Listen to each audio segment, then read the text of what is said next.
내 마음에 주를 향한 사랑이 나의 안에 주가 주신 진리로 나의 눈에 주의 눈을 채워주소서.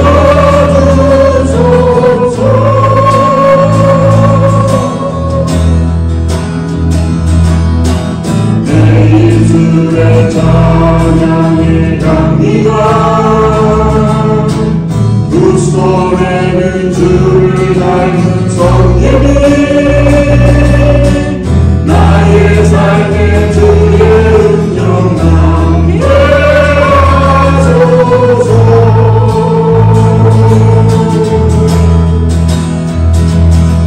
하나님의 사랑이 영원히 함께하네. 십자가의 길을 걷는 자의 순교자의 삶을 사는 이에게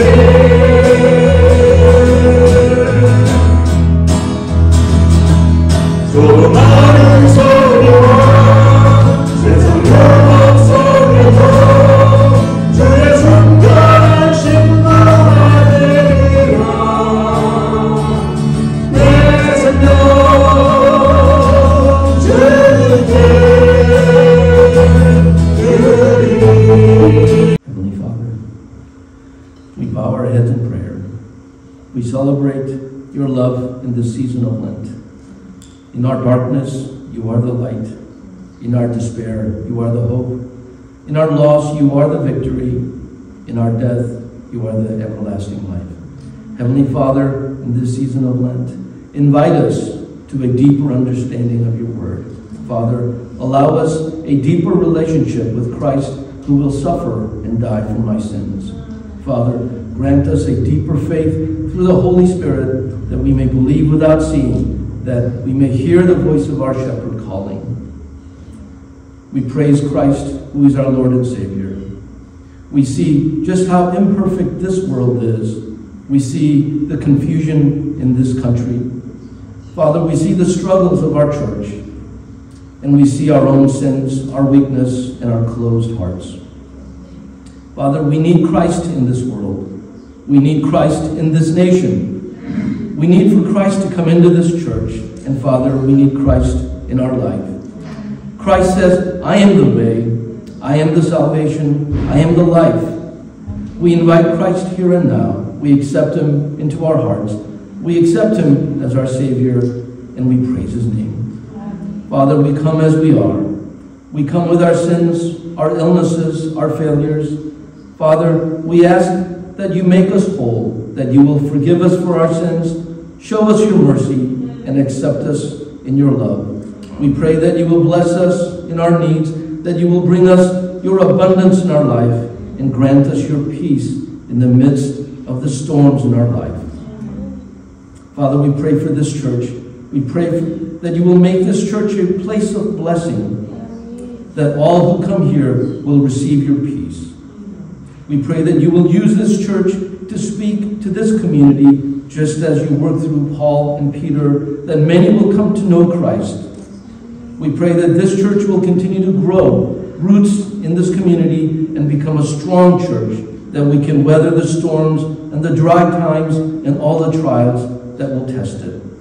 Father, we pray for Pastor Sung, that he may lead this church with your wisdom, that he may speak your words, that he and his family will have abundance, especially now as our church goes through the hard times. We love you, God. In the season of Lent, we want to renew our covenant in the new life in Jesus. We want to be born again in your mercy and your goodness. Father, in this season of Lent, we want to rejoice in the victory of Jesus and his peace. We praise you, Father. We ask you to come into this church, to come into our hearts as our Lord and Savior. And we praise you and thank you in all things, O Lord. In the name of Jesus Christ we pray. Amen.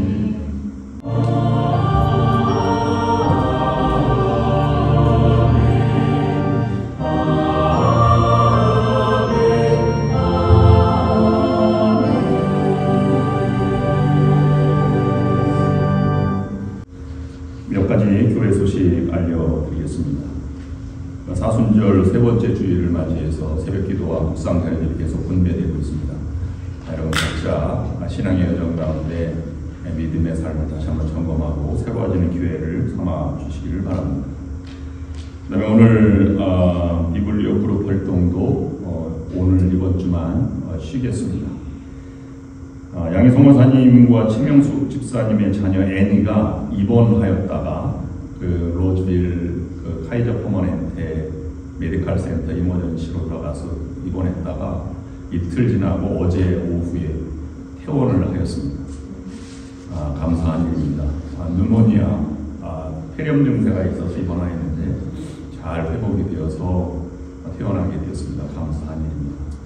그런데 같은 기간에 우리 막내 조일님도 열이 막 나더니 104.2도인가 그러면 상당히 높은 거잖아요. 본인이 그렇게 얘기하더라고요. 죽을 것 같아. 그래서 병원에 갔다가 어제 아이비 맞고 그다음에 항생제 맞고 또 저녁에 퇴원을 했습니다. 제가 볼 때는 죽을 병이 아닌데 본인이 그러니까 뭐 어떻게 합니까? 그래서 잘 치료를 받고 왔습니다. 감사합니다. 그 다음에 이제 중보기도란에 김희영 집사님과 그 다음에 최시암 권사님 정보를 넣어놨는데 여러분 방문하셔서 유래해 주시면 아주 큰 중간중간에 방문이 큰 도움이 되거나 위로가 될 줄로 믿습니다. 여러분 기도해 주시고 시간 되시면 방문해 주시면 감사하겠고요. 4월 달에 이제 홍현수 집사님이 어머님 장례를 다 마치고 돌아오실 터인데 제가 주보에 기록으로 남기기 위해서 이번 주에 넣었고요. 돌아오실 때 여러분 많이 위로해 주시고 추모 예배가 있으면 또 우리 교우들끼리 추모 예배를 드리도록 하겠습니다. 오늘 친교는 우리가 우리 아이가 아파서 김윤정 집사님이 대신 준비를 해주셔서 감사를 드립니다. 그 다음에 우리 교회 그 여선교회가 조직이 되어서 새롭게 이제 시작이 되었는데 4월 13일 날 헌신 예배를 드리기로 하였습니다. 우리 교회 연예 감독 어시스턴트가 참여하잖아요. 심시정 목사님이 그날만 시간이 되어서 종려주일이고 고난주일인데 부활주 직전주일에 여선교 헌신 예배를 드리면서 말씀을 증거하기로 했습니다. 여선교회에서 모든 순서를 담당하고 특별 찬송도 준비하고 결의를 다지고 올해 사업도 보고하면서 심시정 목사님의 말씀들은 경청해 주시기를 바라고 그 기회를 통해서 여선교회가 부흥하는 기회가 될 수 있기를 바랍니다. 이상으로 교회 소식 마치겠습니다. 목사님, 우리 이주 집사님 어머님도 많이 네, 이주 집사님이 지금 아직도 LA에 계신데 그 백혈구 수치가 자꾸 올라가고 또 내려오고 그래서 불안정하였었는데 괜찮으셨다가 다시 이제 안 좋아졌다 이렇게 막 업앤다운이 심하신 것 같습니다. 이창희 아버님이 가신다 그러다가 이번 주에 못 가셨어요. 이주 집사님은 동생지대에 어머님이 계신데 몇 주 더 어머님과 함께 지내야 되겠다 이렇게 연락을 하셨습니다. 여러분 위해서 특별히 기도해 주시면 감사하겠습니다. 또 다른 분 있나요? 성경 말씀 보시겠습니다. 오늘은 사도행전 15장 1절부터 11절까지 저와 여러분이 교독으로 읽겠습니다. 제가 먼저 1절 말씀 읽겠습니다. 어떤 사람들이 유대로부터 내려와서 형제들을 가르치되 너희가 모세의 법대로 할례를 받지 아니하면 능히 구원을 받지 못하리라 하니 바울이 바나바와 그들 사이에 적지 않은 다툼과 변론이 일어난지라 형제들이 이 문제에 대하여 바울과 바나바와 및 그 중에 몇 사람을 예루살렘에 있는 사도와 장로들에게 보내기로 작정하니라. 그들이 교회의 전송을 받고 베니게와 사마리아로 다니며 이방인들이 주께 돌아온 일을 말하여 형제들을 다 크게 기쁘게 하더라. 예루살렘에 이르러 교회와 사도와 장로들에게 영접을 받고 하나님이 자기들과 함께 계셔 행하신 모든 일을 말하네. 바리새파 중에 어떤 믿는 사람들이 일어나 말하되 이방인에게 할례를 행하고 모세의 율법을 지키라 명하는 것이 마땅하다 하니라. 사도와 장로들이 이 일을 이론하러 모여 많은 변론이 있은 후에 베드로가 일어나 말하되 형제들아 너희도 알거니와 하나님이 이방인들로 내 입에서 복음의 말씀을 들어 믿게 하시려고 오래전부터 너희 가운데 나를 택하시고 또 마음을 아시는 하나님이 우리에게와 같이 그들에게도 성령을 주어 증언하시고 믿음으로 그들의 마음을 깨끗이 하사 그들이나 우리나 차별하지 아니하셨느니라. 그런데 지금 너희가 어찌하여 하나님을 시험하여 우리 조상과 우리도 눈이 매지 못하던 멍에를 제자들의 목에 두려느냐. 다 함께 그러나 우리는 그들이 우리와 동일하게 주 예수의 은혜로 구원받은 줄을 믿노라 하니라. 아멘.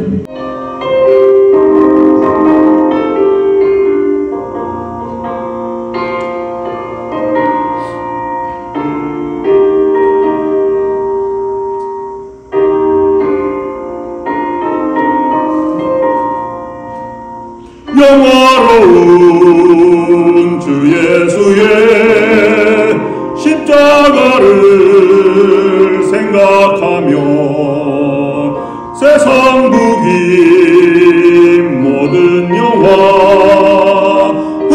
만도 못하도다. 오 갈보리 오 갈보리 주 예수 나를 위하여 십자가에 못 박히신 오베로우신 나의 주 거저께서 죽으실 때 성전대장 찢어지고 구원의 길 여심으로 정말 기쁨 주셨더라. 오 갈보리 오 갈보리 주 예수 나를 위하여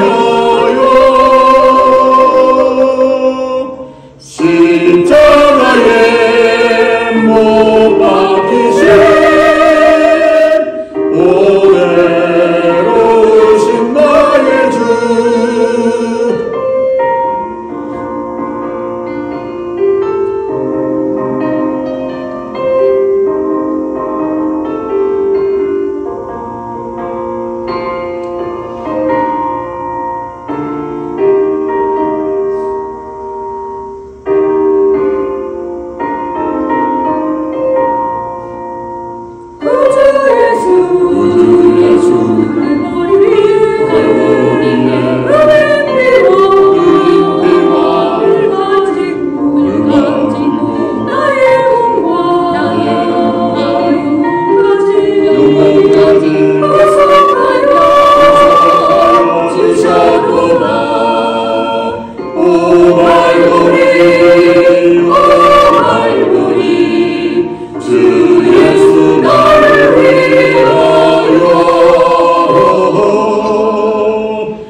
우리가 인생을 살아가는 중에 찾아오는 많은 고난과 역경 또는 다른 외부로부터 오는 비난과 핍박 같은 것들이 우리 인생을 참으로 힘들게 하는 것은 사실입니다.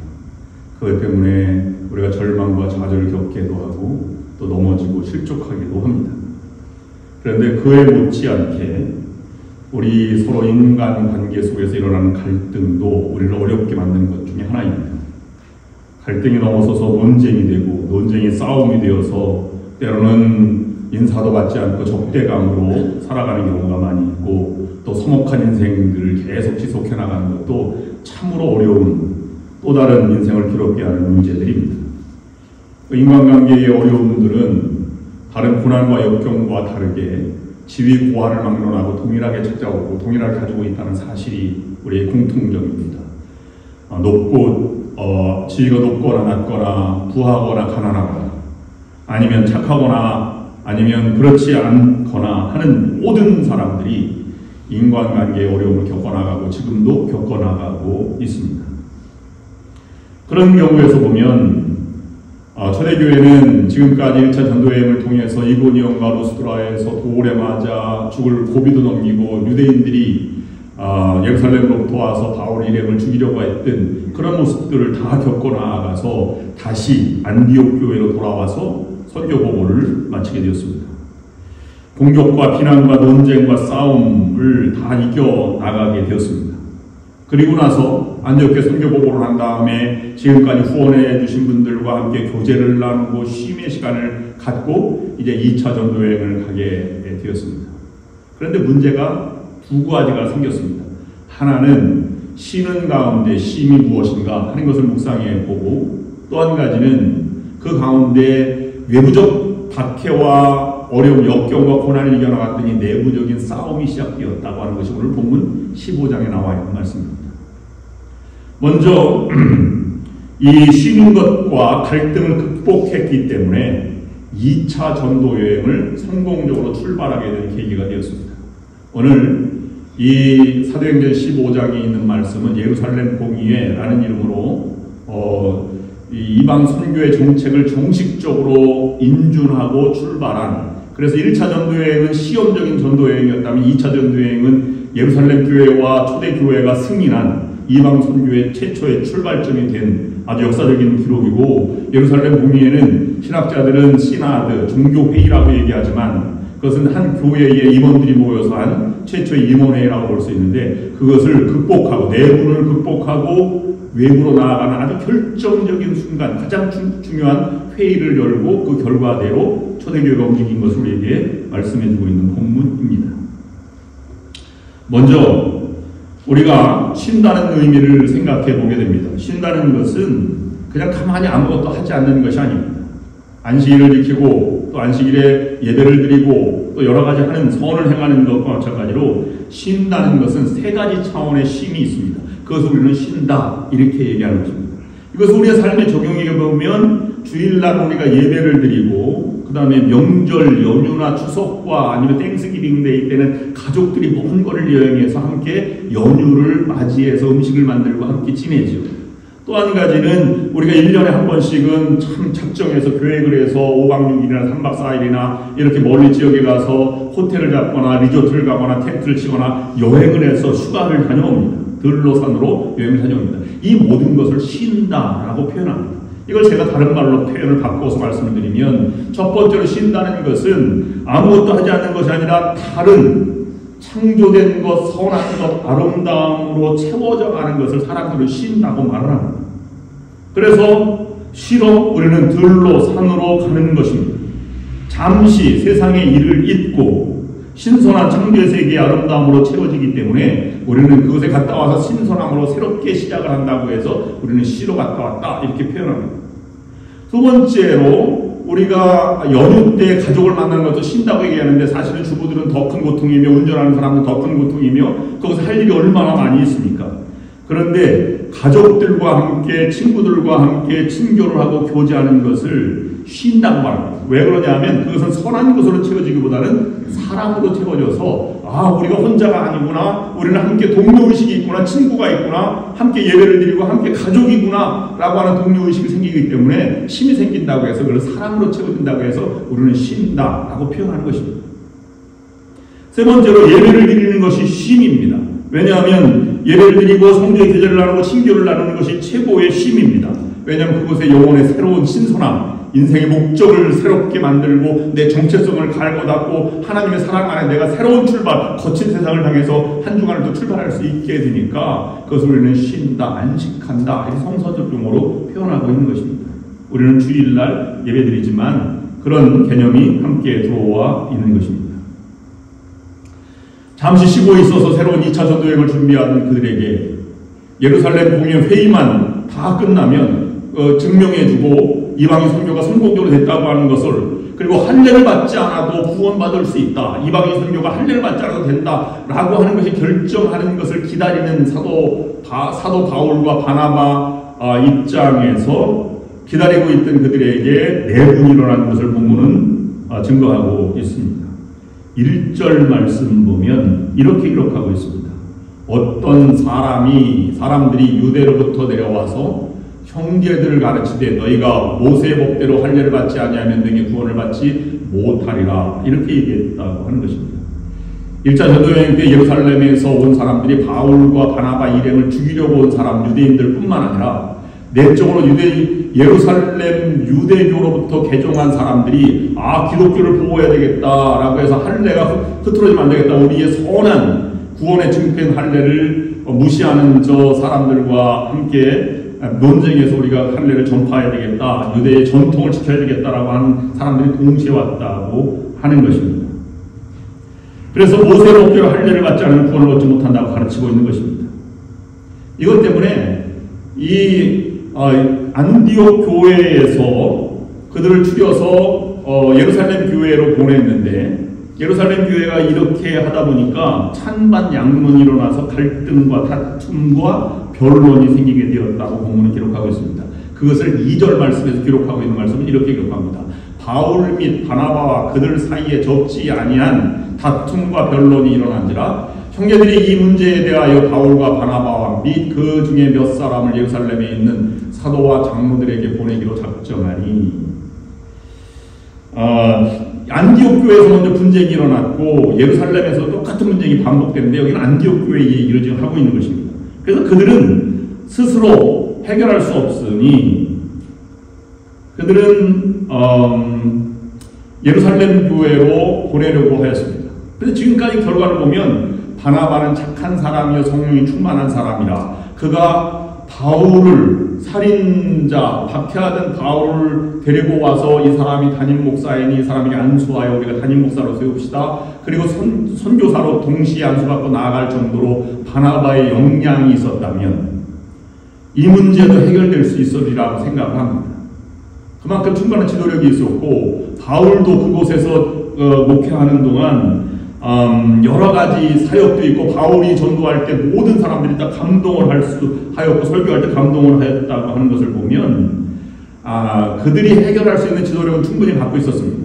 근데 문제는 스스로 해결할 때 나중에 살펴보겠습니다만은 갈등의 소지가 아직도 남아있고 또 잘 먹혀 들어가지 않는 유대인에서 온 사람들이 그거를 일부러 거부하려고 하는 사람들이 왔기 때문에 그 지도력이 먹혀 들어가지 않는 일부 세력들이 있음을 바라보고 내가 치료하는 것도 좋지만 새롭게 해결하는 것이 좋겠다라고 생각을 해서 예루살렘 교회로 문제를 보내기로 작정한 것입니다. 예루살렘 교회에서도 다툼과 논쟁이 계속되었습니다. 이것을 오늘 예루살렘 한 교회가 결정한 것이지만 세계 흐름을 바꿨듯이 우리 모든 교회 공동체의 임원회 또는 어떤 회의에 어떻게 우리가 이 갈등을 극복하고 복음으로 나아갈 것인지 하는 것을 우리에게 교훈으로 제시해주고 있습니다. 그리고 넓게 보면 교회 임원회지만 작게 보면 가정의 내의 문제로 묵상해 볼 수 있고 또 개인적으로 보면 개인적인 인간관계를 우리가 어떻게 살아가서 어떻게 극복해 나가서 싸움과 적대감, 인간관계 갈등을 극복하며 나아갈 수 있는 성대길이 무엇인가를 본문에서 우리에게 전해주고 있습니다. 몇 가지로 우리가 5가지 싸움의 법칙을 묵상하면서 예루살렘 교회가 어떻게 극복해 나갔는지를 묵상하면서 우리가 교훈을 얻으려고 합니다. 첫 번째 묵상의 주제는 모든 세상의 모든 사람과 모든 것은 문제를 가지고 있다는 것에 출발해야 한다는 것입니다. 싸움의 첫 번째 법칙이 있습니다. 싸움의 첫 번째 법칙은 나도 모르게 자존심을 건드렸을 때 싸움은 확대되게 되게 되어 있습니다. 폭발하게 되는 것이죠. 이 싸움의 인간관계 뇌관을 건드리고 폭발하는 순간에 방아쇠를 당기는 것은 자존심을 건드렸을 때입니다. 싸움을 하다가 논리에 막혀서 하면 사람들이 억지를 부리게 되는데 억지를 부릴 때 사람들은 상대방이 자존심을 건드립니다. 내가 뭔데 그런 말을 해? 누가 그런 말 할 자격을 주었어? 라는 말로 공격을 하게 된다는 것이지. 아마 안디옥교회에서 똑같은 일이 벌어졌습니다. 먹혀 들어가지 않고 사도 바울과 바나바의 영향이 너무 크니까 유대에서 온 사람들은 아마 이 사도 바울을 오히려 공격해서 나중에 사도 바울 서신에 나타난 것처럼 고린도 교회가 여러 교회에 나타난 것처럼 저가 사도 예수님을 만나지 않았는데 어떻게 사도가 되었는다 자칭 사도라고 한다 라고 하는 것 때문에 아마 비밀리에 그런 이 얘기들을 소문을 전달하고 그래서 이 틈을 갈라놓는 역할을 하였을지도 모르겠습니다. 당시에는 사도들이 절대적인 권위를 가지고 있었기 때문에 그런 사도성의 문제가 큰 문제가 되었습니다. 그런데 안디옥 교회 교인들이 지혜가 있게 되었습니다. 사도 바울과 바나바가 이건 우리의 문제이지만 우리의 문제가 아니라 더 큰 문제로 우리가 한번 가보자 라고 해서 예루살렘 교회에 보내요. 안디옥 교회가 안디옥 교회 문제를 예루살렘 교회로 보내고 예루살렘 교회가 어떤 결정을 하든지 우리는 따르겠습니다 라는 것으로 그들에게 평화롭게 해결할 길을 열어주게 된 것입니다. 그래서 그들이 가서 일어난 사건들이 오늘 본문에 있는 내용입니다. 기독교가 위기에 처할지 여기서 멎을지 아니면 세계로 뻗어나갈지 중요한 시기에 결정이 된 것입니다. 먼저 우리에게 주는 교훈은 교회는 항상 문제가 존재한다고 하는 것입니다. 병원에 환자들이 많은 것처럼 하나님 나라를 향해서 가는 길에 우리 죄인된 모습들의 모습이 교회 안에도 많이 존재하고 있는 것입니다. 그러므로 여러분 누가 뭐라고 하든 어떤 문제가 있든 놀라거나 시험에 들지 마시기를 바랍니다. 의뢰 그런 것이 인간관계, 휴먼 소사이어티에는 늘 존재하고 있기 때문입니다. 개인의 삶도, 가정에도, 교회 안에도, 사는 모든 인간관계 속에 한인 공동체도, 아니면 미국 공동체도, 지역사회도, 미국 사회도 문제가 있습니다. 이런 문제는 있을 수밖에 없는 이유가 세 가지입니다. 첫째는 교회 자체가 가지고 있는 부족함을 인한 문제입니다. 하나님 나라를 지향해 가지만 교회 자체가 하나님 나라는 아니에요. 그리고 선한 천사들만 모이는 것이 아니라 죄인들이 모여서 하나님 나라를 일궈가기 때문에 하나님 나라를 선포하는 곳으로 하나님 나라의 모습은 있을 수 있지만 완벽한 하나님 나라가 아니기 때문에 갈등이 있는 것입니다. 사람이 약점이 있듯이 교회도 장점이 있는 교회와 약점이 있는 교회가 있습니다. 그로부터 파생되는 문제들입니다. 두 번째 문제는요, 교회가 복음이라고 하는 것을 새롭게 할례를 받아야 하는지 받지 않아야 하는지라고 하는 것은 믿음과 복음에 대한 서로 다른 이해로 인한 서로 갈등이 생길 수 있다는 것입니다. 한국에서는 감리교, 장로교, 침례교가 분명히 나누어서 이렇게 막 그 교회가 크거나 아니면 공동체가 막 이렇게 진행되어서 모든 문제들이 묻혀갈 때가 많이 있습니다. 근데 이민교회는 약간 다른 것이 감리교 안에도 장로교인이 있고 지역사회를 이렇게 모여서 하니까 장로교 안에도 감리교인이 있고 침례교 안에도 장로교인이 있고 이게 막 섞여서 있습니다. 그런데 비교적 한국에는 없는 건 아니지만 한국에보다는 미국에서는 그런 갈등이 더 많이 있다. 왜냐하면 이민사회는 작고 이민교회는 크지 않고 서로 연결관계에 한 사람이 중요한 그러한 서구 사회이기 때문에 그렇습니다. 똑같은 믿음으로 살아가고 있는 것 같지만 믿음의 색깔과 모양이 다를 수 있습니다. 그래서 예상치 못한 문제들에 부딪힐 때가 많이 있습니다. 예를 들자면 침례교회는 유아 세례를 인정하지 않아요. 왜냐하면 자의식이 있지 않은 상태에서 복음을 받아들이고 세례를 받지 않는 걸 인정할 수 없다는 것입니다. 어떻게 그것이 자의식이 있고 내가 구원받은 사람이라고 자칭할 수 있느냐. 그러니 성인된 사람이 세례받는 것만 인정하고 유아 세례는 인정하지 않는다. 가톨릭의 전통이다 라고 말하는 것이지. 그러나 다른 교단에서는 유아 세례를 인정해서 갈등이 있습니다. 또는 성찬식을 받는데 감리교회, 연합감리교회에서 성찬식은 세례받지 않는 사람도 받을 수 있다고 얘기합니다. 왜냐하면 성령의 역사를 인간의 교리로 막을 수 없다고 해서 누구나 열린 성찬을 지향하지 않습니까? 그런데 이 모습을 장로교에서 보면 큰일 날 일입니다.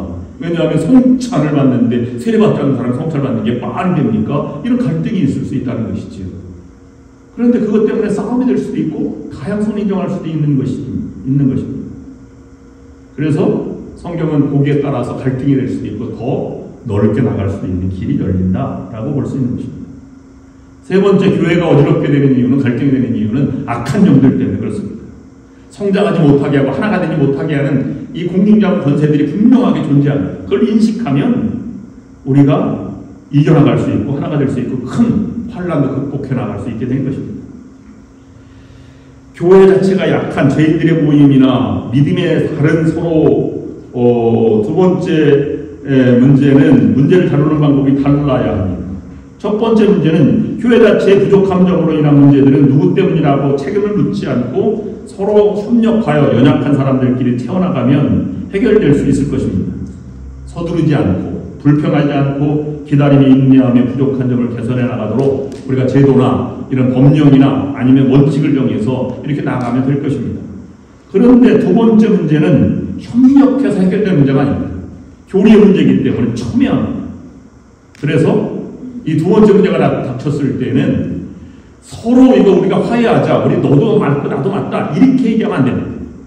그러나 교리의 문제, 신앙의 문제는 한 단계 높은 수준의 해석을 요구해야 됩니다.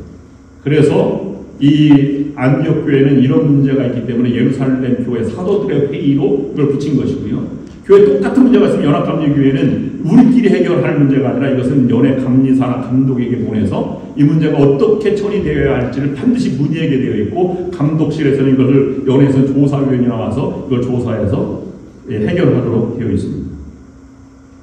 여러분들도 이것이 그럼 그것까지 문제가 아니라면 더 한 단계 높은 차원의 만약에 여러분의 신앙의 문제가 있다면 권사님들에게 또는 장로님들에게 문의해 보셔야 되고요. 아니면 도저히 이해할 수 없다면 담임 목사님에게 찾아와서 얘기를 해서 물어봐야 됩니다. 그래서 담임 목사님을 설득하든지 아니면 담임 목사에게 설득을 당하든지 둘 중에 하나 해야 해결이 되는 것입니다. 그래 영적 지도자가 있는 것이고 영적인 세계가 유지가 되는 것이니까 그건 맞는 얘기입니다. 작은 일들 때문에 갈라져서 서로 큰 상처가 되기 때문에 그런 것입니다. 가정의 문제도 마찬가지입니다. 남편이나 아내가 부족해서 생긴 문제라면 받아들이고 덮어주고 이해해주고 하는 길입니다. 그리고 인생관이 틀려 서로 맞지 않으면 대화하고 이해하려고 하며 더 큰 행복의 가정의 목표를 향해서 나아가야 할 것입니다. 그런데 이것이 그런 내부적인 문제가 아니라 사단의 문제, 다른 문제라, 영적인 문제라면 함께 기도하는 그런 가정이 든든한 가정이 되는 것이죠. 다른 말로 말씀드리면 교회 안에 문제가 항상 있다는 것은 우리가 교회가 살아있다는 증거요. 갈등이 있다는 것은 갈등을 극복해서 더 한 단계 성숙한 공동체로 나아갈 수 있는 기회가 된다는 것입니다. 그러므로 문제를 잘 파악하고 마지막까지 싸움에 헛되지 않기까지 자존심을 건드리지 않고 잘 지켜나가는 것이 첫 번째 지혜라고 볼 수 있는 것입니다. 모든 것은 문제를 가지고 있다. 마지막 자존심만은 건드리지 않는 선에서 해결하는 방법이 무엇인지를 지혜롭게 찾아가야 할 것입니다. 두 번째 해결을 위한 문제는 문제 해결을 위해서 반드시 대상을 찾으라 하는 것입니다. 싸움의 법칙 두 번째, 싸움이 일단 시작되면 끝날 때까지 서로 피볼 때까지 싸우라 하는 것입니다. 여러분 어릴 때 형제들이 싸우면 막 주먹 다짐으로 싸우죠. 근데 누가 이깁니까? 어느 둘 중에 하나가 피가 나오면, 코피 나오면 지는 것입니다. 피 나오면 진다는 것은 끝까지 간다는 것이지. 중간에 싸움이 시작되면요, 사람도 중간에 멈출 수가 없습니다. 어느 공동체도 마찬가지입니다. 그러므로 중요한 것은요, 싸움의 단계까지 나가지 않는 것이 중요한 것입니다. 그래서 서로 그 단계까지 건드리지 않는 것이 중요한데요. 그런데 싸움이 시작되면 어떻게 하느냐 하면 간섭이 누군가가 돼야지 스스로는 싸움이 해결될 수 없습니다.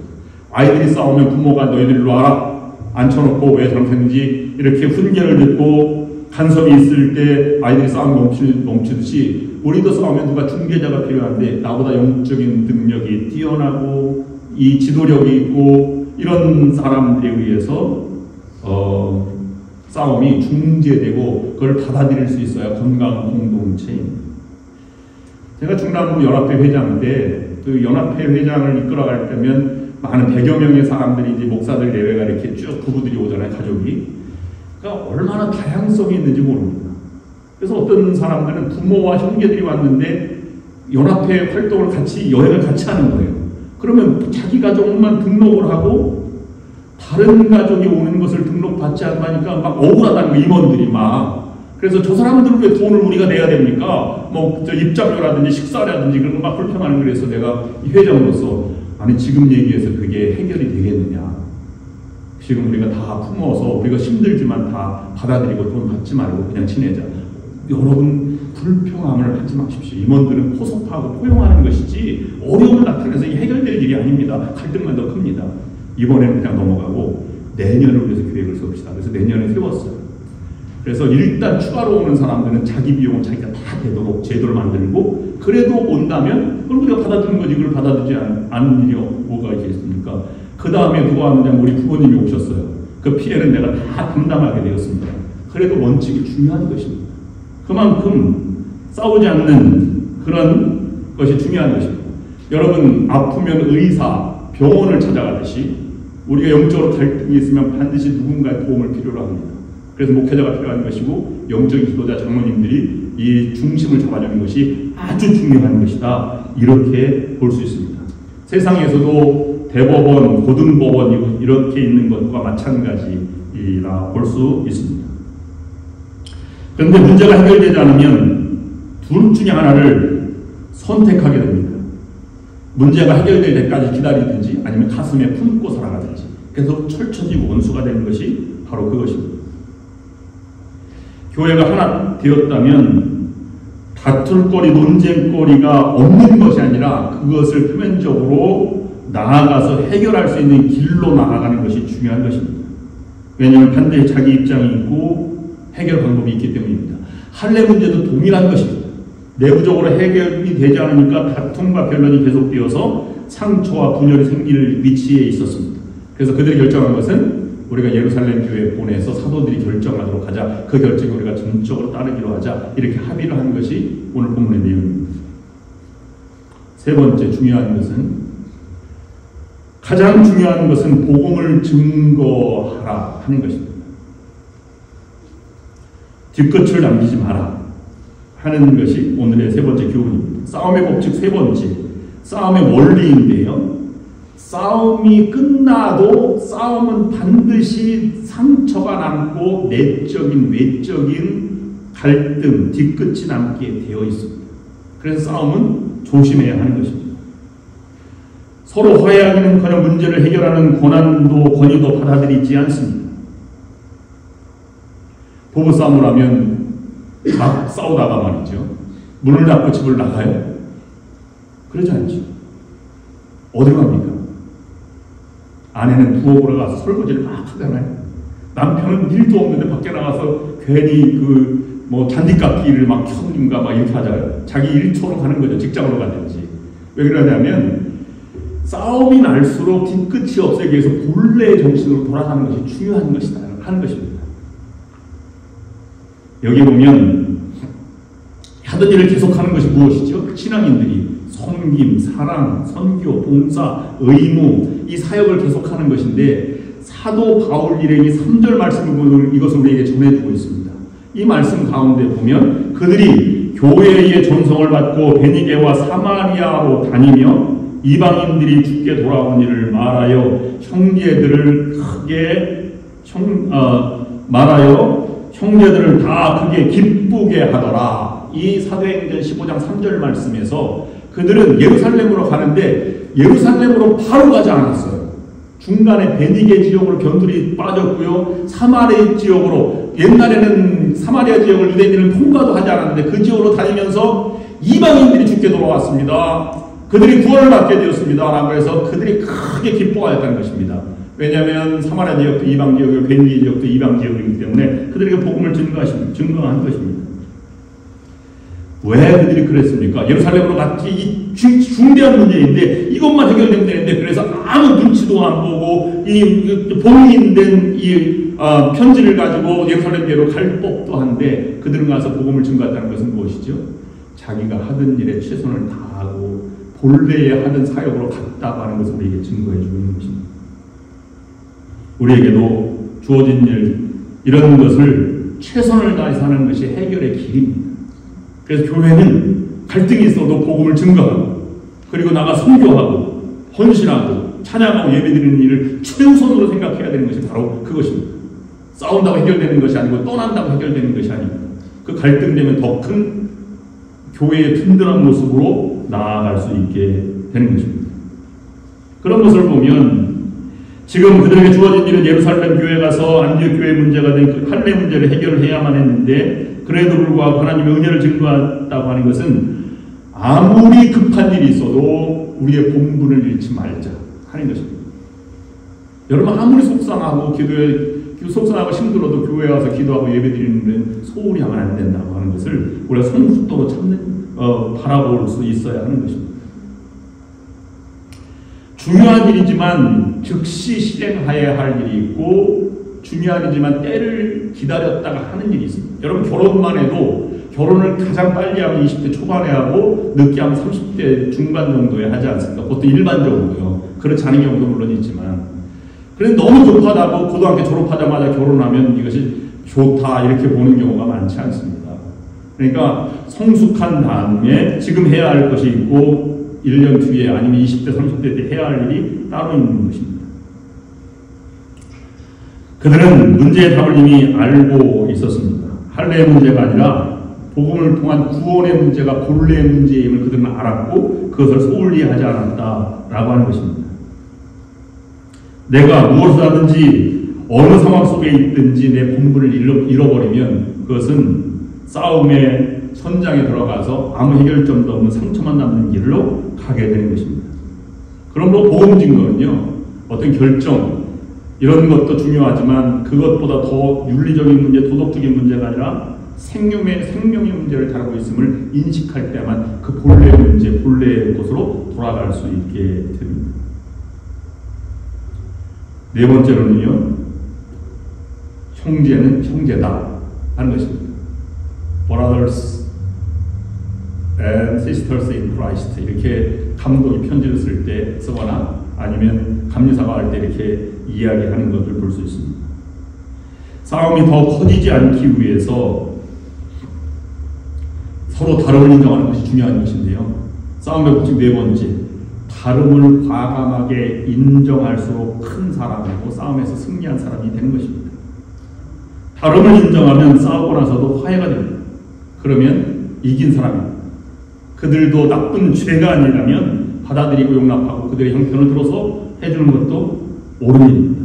그런 측면에서 보면 사도들은 다 유대인들이잖아요. 유대인들이 할례 문제를 하기가 힘들었을지는 모르겠습니다. 그러나 그걸 받아들이고 복음을 위하여서 나아갔던 것은 대단히 큰 성과입니다. 5절 말씀을 보면 바리새파 중에 어떤 믿는 사람들이 말하되 이방인에게 할례를 행하고 모세 율법을 지키라 명하는 것이 마땅하다 하니라 라고 아주 강력하게 주장하였습니다. 그때 베드로가 일어나 자신의 생각을 말하기 시작했습니다. 7절부터 9절까지 있는 말씀입니다. 많은 변론이 있은 후에 베드로가 일어나 말하되 형제들아 라고 말하는 것입니다.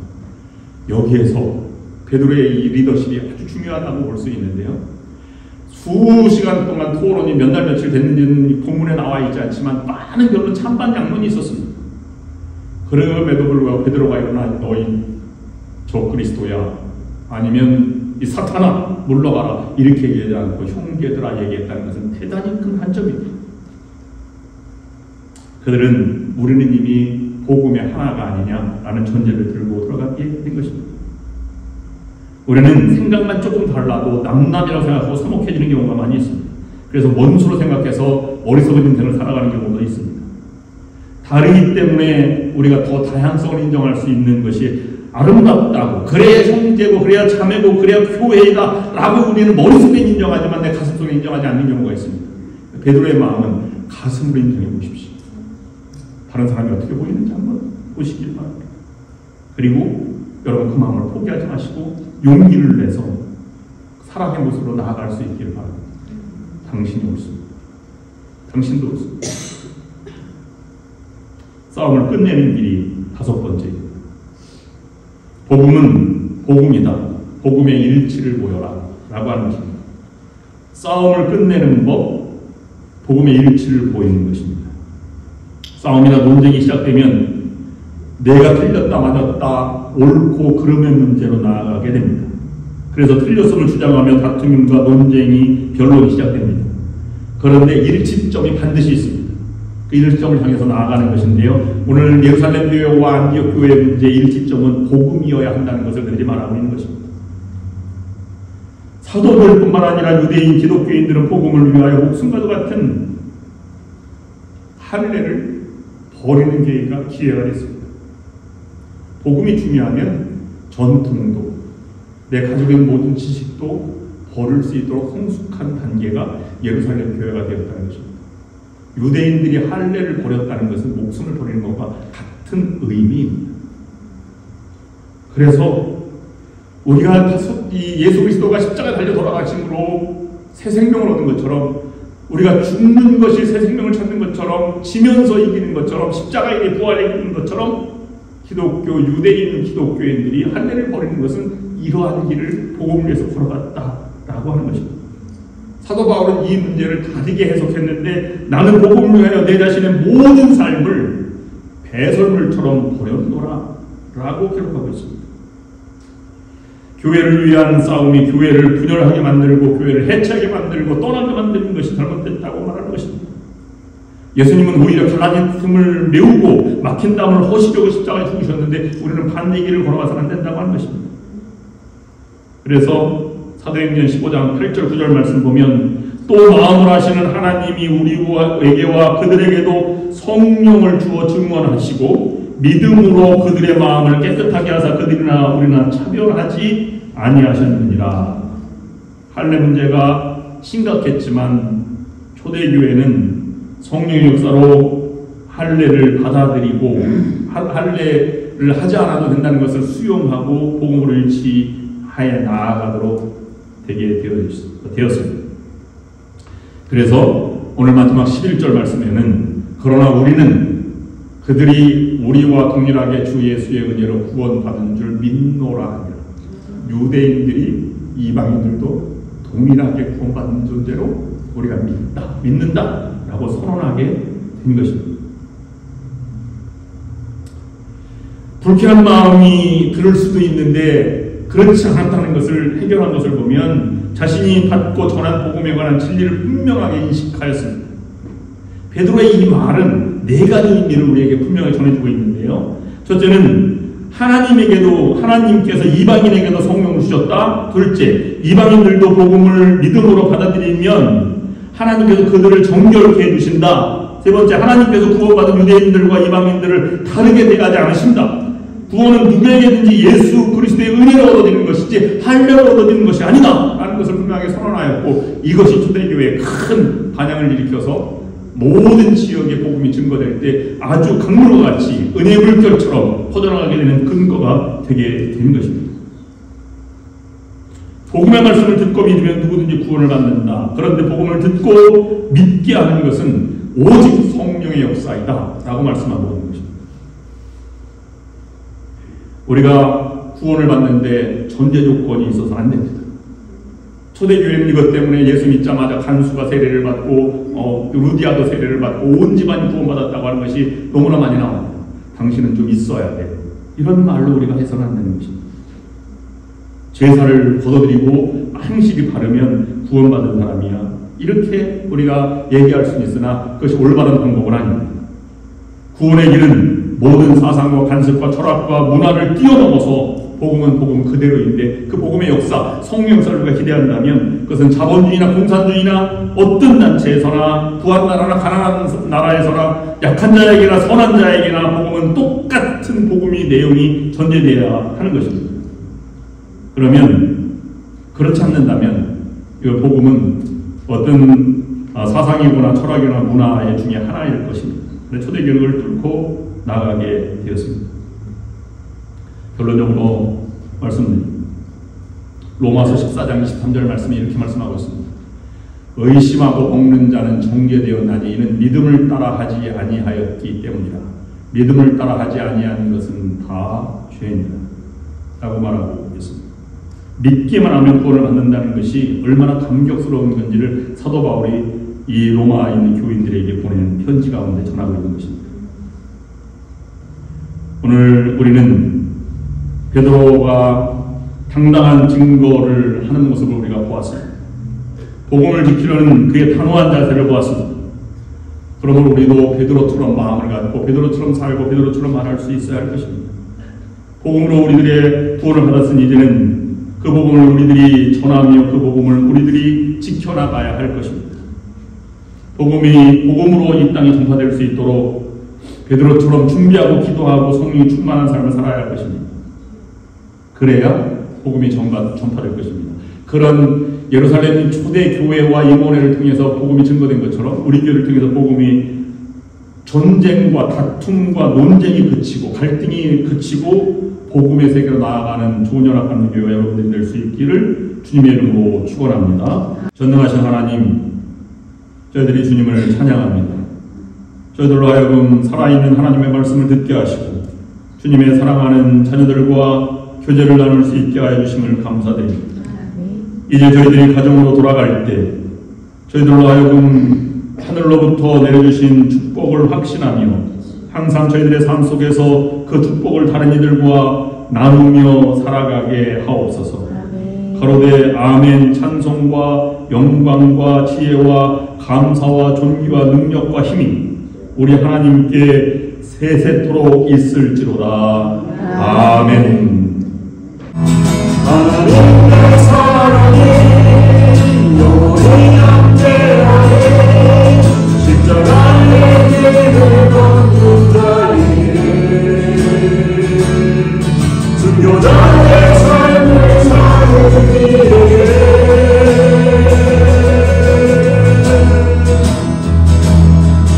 서로 나는